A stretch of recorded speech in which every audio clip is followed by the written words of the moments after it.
asalaamaaleykum wa rahmatullahi wa barakaatu.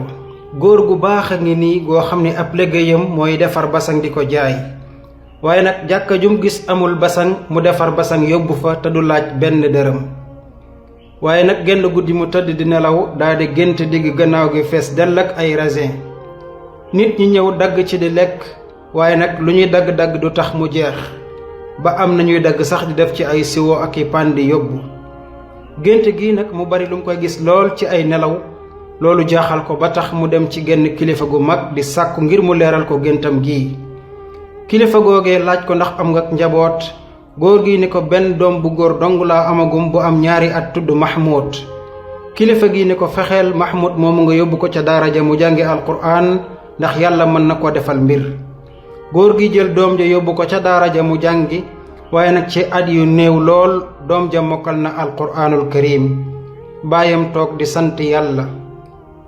xale bii nag ci béréb yu bari nit ñaa ngi ko fay dégg ci lu baax ak ci njàngum alquraan mu neex.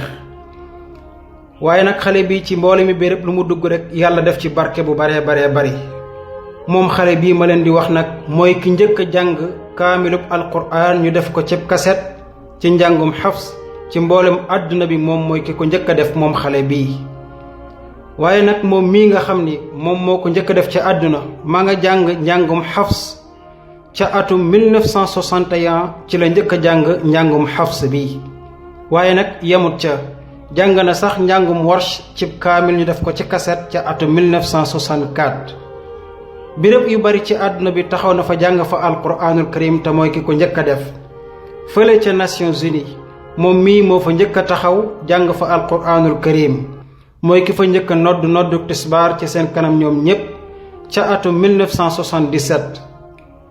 benn at gannaaw lii ca palais présidentiel bu London kii mooy ki fa njëkk a taxaw jàng fa alquraanul karim ca atum 1978. kër gi la ñuy wax Maison Blanche ca Amérique mooy ki fa njëkk a taxaw moom it jàng fa alquraanul karim mu bëggoon alquraan àgg fu nekk ci àdduna ngir kàddoom gii. ba noonu ca bésub altine tombeek 24 novembre 1980 ci la ko yàlla jël.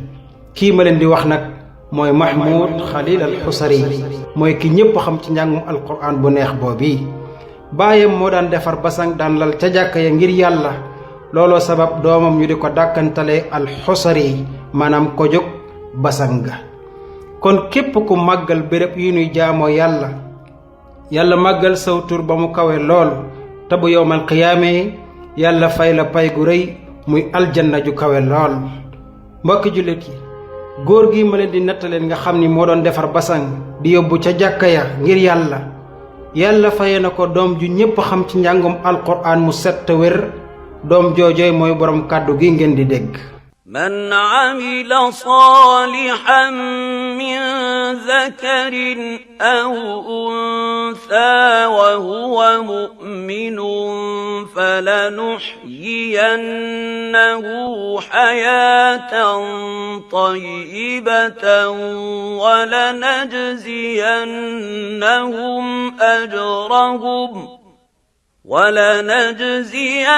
ولنجزينهم أجرهم بأحسن ما كانوا يعملون